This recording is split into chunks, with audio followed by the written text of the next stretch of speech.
A4C all for Christ. యవనస్తులు దేని చేత తమ నడత శుద్ధిపరచుకుందరు? నీ వాక్యమును బట్టి దానిని జాగ్రత్తగా చూచుకున్నట్టు చేతనే కదా. ప్రార్థన.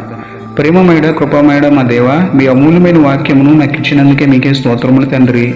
దేవా, ప్రత్యేకంగా యవనస్తులను జ్ఞాపకం చేసుకోండి ప్రభువా.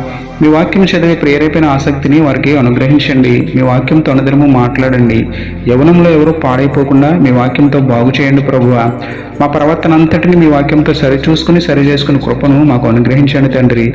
మీ ఎదుట మేము పాపం చేయకుండానట్లు మా హృదయంలో మీ వాక్యం నుంచుకునే జ్ఞానం, మీ వాక్యం వల్ల మాకు నెమ్మది, శాంతి, సమాధానం, సంతోషం ఇవ్వమని వేడుకుంటూ, మనిషి యొక్క హృదయాన్ని మార్చగల మీ పరిశుద్ధ వాక్యాన్ని బట్టి మీకే స్తుతులు చెల్లించుకుంటూ, నమ్ముట నీ వలననైతే నమ్మువానికి సమస్తమును సాధ్యమే అన్న విశ్వాసంతో యేసయ్య పరిశుద్ధ నామములో ప్రార్థించి పొందుకున్నాము పరమ తండ్రి.